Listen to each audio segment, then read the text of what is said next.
एक छोटे से गांव के किनारे घने जंगलों और पुराने शमशान के पास एक लड़का रहता था, आरव। वह साधारण परिवार से था, लेकिन उसके मन में असाधारण जिज्ञासा थी। उसे हमेशा रहस्यमयी चीजों, तंत्र मंत्र और अदृश्य शक्तियों के बारे में जानने की चाह रहती थी। जहां गांव के लोग शमशान का नाम सुनते ही डर जाते थे, वहीं आरव को उस जगह की खामोशी में एक अजीब सा आकर्षण महसूस होता था। एक दिन गांव के पुराने मंदिर के पीछे उसे एक धूल से भरी फटी पुरानी किताब मिली। उस किताब के पन्ने पीले पड़ चुके थे और उस पर अजीब चिन्ह बने हुए थे।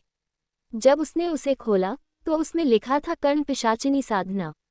उसमें बताया गया था कि यह साधना करने वाला व्यक्ति अदृश्य शक्तियों से बात कर सकता है, भविष्य जान सकता है और गुप्त रहस्यों का मालिक बन सकता है। आरव के अंदर की जिज्ञासा अब जुनून में बदल चुकी थी। उसने तय कर लिया कि वह इस साधना को करेगा, चाहे कुछ भी हो जाए। किताब के अनुसार ये साधना 21 रातों तक शमशान में बैठकर करनी थी।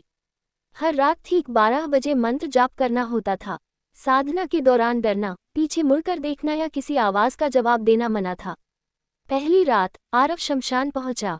चारों ओर गहरा सन्नाटा था, हवा ठंडी और भारी थी।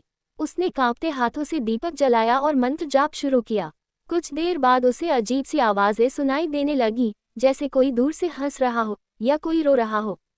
उसका दिल तेज धड़कने लगा, लेकिन उसने खुद को संभाला और आंखें बंद कर मंत्र दोहराता रहा। दिन बीतते गए, हर रात कुछ नया और डरावना अनुभव होता।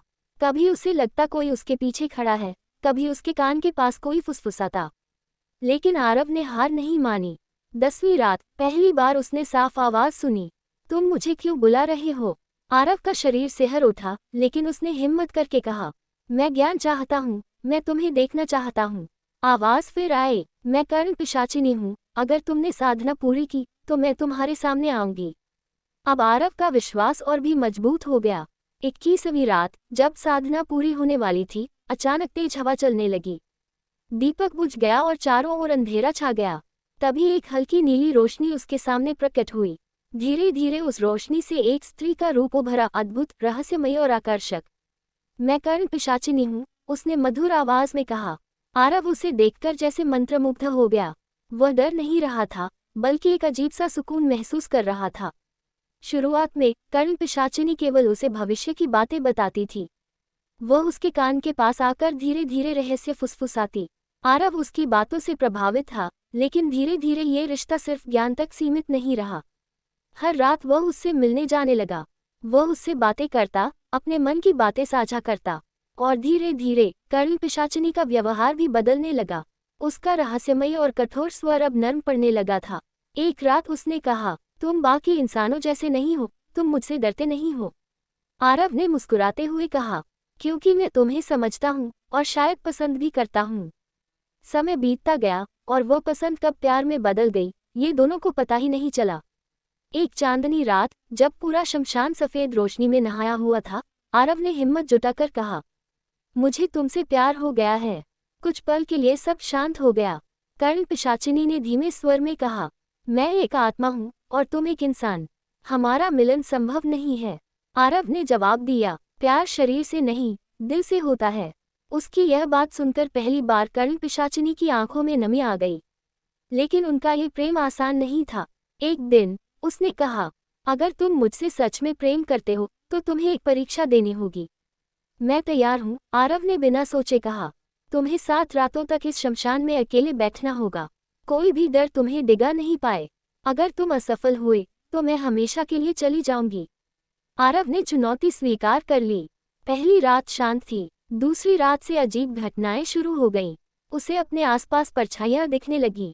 कभी उसे लगा कोई उसका नाम पुकार रहा है, कभी किसी के कदमों की आवाज आती। तीसरी रात सबसे कठिन थी। उसे अपनी माँ की आवाज सुनाई दी, आरव घर आ जाओ। उसका दिल भर आया, लेकिन उसे पता था कि यह भ्रम है। उसने आंखें बंद की और मंत्र जाप करता रहा। चौथी और 5वीं रात को डर और भी बढ़ गया। उसे डरावने चेहरे दिखे, अजीब आकृतियां उसके पास आईं, लेकिन उसने हार नहीं मानी। छठी रात उसे ऐसा लगा जैसे कोई उसे पकड़ने की कोशिश कर रहा हो, लेकिन उसने खुद को मजबूत रखा। 7वीं रात सबसे भयानक थी। आसमान में काले बादल छा गए, तेज हवाएं चलने लगीं। अचानक एक डरावनी छाया उसके सामने आए और गरज कर बोली, यहाँ से चले जाओ, नहीं तो तुम खत्म हो जाओगे। लेकिन इस बार आरव डरा नहीं। उसने दृढ़ता से कहा, मैं अपने प्रेम के लिए यहाँ हूँ, मैं नहीं जाऊंगा। जैसे ही उसने ये कहा, वह छाया गायब हो गई। अचानक वही नीली रोशनी फिर से प्रकट हुई।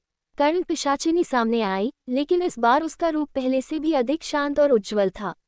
तुमने परीक्षा पास कर ली, उसने मुस्कुराते हुए कहा। अब क्या हम साथ रह सकते हैं? आरव ने उम्मीद से पूछा। कर्ण पिशाचिनी ने कहा, मैं तुम्हारे साथ रह सकती हूँ, लेकिन एक आत्मा के रूप में, जिसे केवल तुम ही देख और सुन सकते हो। आरव ने बिना झिझक कहा, मुझे ये भी मंजूर है। उस दिन के बाद आरव का जीवन बदल गया। दिन में वह एक साधारण इंसान की तरह रहता, लेकिन रात को वह अपने प्यार से मिलने जाता। लोग उसे अजीब समझने लगे, कुछ उसे पागल भी कहते थे। लेकिन आरव को किसी की परवाह नहीं थी, क्योंकि उसके पास वह था जो बहुत कम लोगों को मिलता है, सच्चा प्रेम। उनका प्यार अधूरा था, लेकिन सच्चा था। न कोई स्पर्श, न कोई दुनिया की मान्यता, फिर भी दिल से दिल का रिश्ता था। समय बीतता गया, लेकिन उनका प्रेम कभी कम नहीं हुआ।